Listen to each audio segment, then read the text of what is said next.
Satu, dua, tiga. Assalamualaikum warahmatullahi wabarakatuh. Hi, how are you? We are from group 3 and we are going to tell you about the answer of listening 5 and listening 6.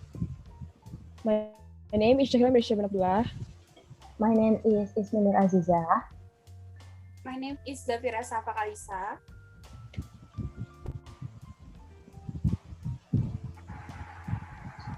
A day in the life of. Dr. Goodall. Over here. Dr. Goodall. Dr. Goodall. Yes, here. You, here at the front. What is a typical day like for you when you're in Africa, Dr. Goodall?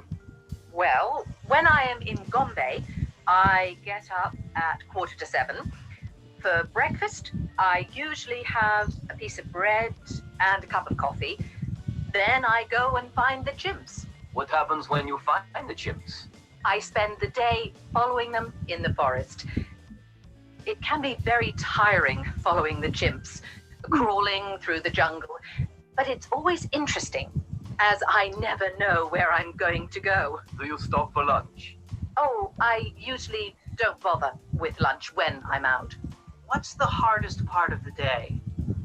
I'm used to living in the jungle now. That has never been difficult for me, actually. But in the day, I normally feel most tired around 3 o'clock. When do you stop following the chimps and go back home? When it starts to get dark, the chimps choose a place to rest. The young ones play up in the branches. It's lovely in the sunset after a hot day. When I know they are settling down, I head for home. How do you spend your evenings?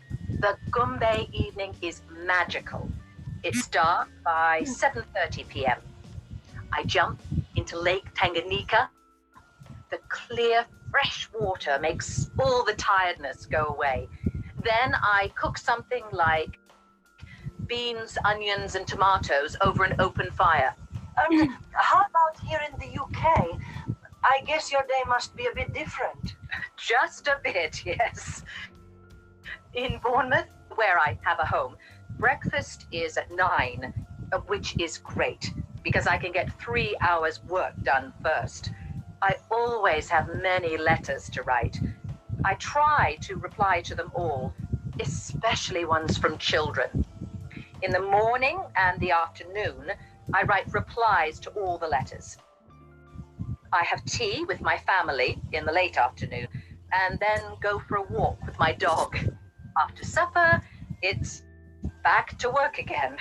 And what about Dr. Goodall? Dr. Goodall, can I ask one? Okay. Continue. Okay, now I'm gonna show you the answer of the listening 5. As the speaker says, Dr. Jane Goodall stay in a place called Gombe and gets up at 6:45 a.m. and she takes breakfast with a piece of bread and a coffee, and she finds chimps and spends the day following them in the forest. And the very tiring when she felt on there is when around 3 p.m. and she stopped following the chimps when it gets dark, and they start to settle down for the night and goes dark by 7:30 p.m. and she likes to swim in the lake from Tanganyika. And typical dinner in there, she cooks beans, onions, and tomatoes over an open fire. And next, when she's living in the UK, she lives in Bournemouth, and she usually takes breakfast at 9 a.m. And before breakfast, she works for 3 hours and spend morning and afternoon writing letters, replies to all, especially from children. And she has a tea with family in the late of afternoon, and then goes for a walk with her dog, and then she goes to the work again. Thank you, Rara. Celebrity House Challenge. And welcome back to this week's Celebrity House Challenge. Now, this is the moment you have all been waiting for, as once again, we go with Tina for a look inside a celebrity's home.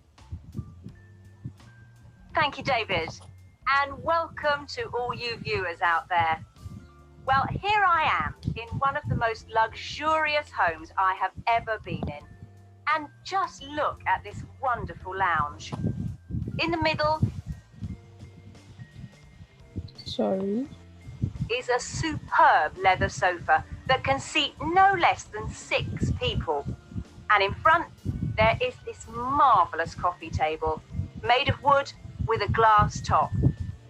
The book on the coffee table is an atlas of the world, so perhaps that's one clue to the identity of our mystery famous person.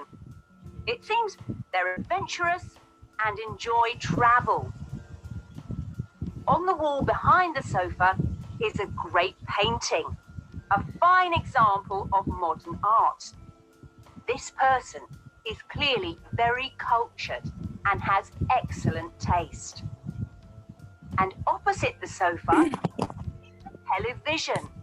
And what a television it is. A huge, state-of-the-art, widescreen TV. And there are so many videos and DVDs here. So, this person must surely be a movie fan. The floor is polished wood, which gives the whole room an elegant feel. Near the door to the kitchen, there are some children's toys on the floor. So, this person must have a family. Well, what else can I say here? Oh, there are some beautiful flowers in the window. They add a feminine touch to the room. And together with the lady's hand here on the sofa, you might think this person is a woman. Oh, yes. And one more thing. Behind the sofa, against the wall, there's a very modern desk with a computer and lots of work-like things. So this person probably needs to use a computer for their work. And they may even work from home. So, David, who lives in a house like this? It's back to you in the studio. The right order of this adverb is 1 is luxurious, 2 is wonderful, 3 is superb, 4 is marvelous, 5 is adventurous, 6 is great, 7 is huge, 8 is beautiful, and 9 is modern. Safa, you can continue. Okay, for the differences is for number 1, the coffee table is next to the sofa, not in front of it. 2, the atlas is under the coffee table, not on top of it. For 3, the TV is opposite the the armchair, not the sofa. For 4, the children's toys are near the door to the dining room, not the door to the kitchen. 5, the lady's handbag is in front of the sofa, not on it. 6, the deck's old-fashioned, not modern. That's it.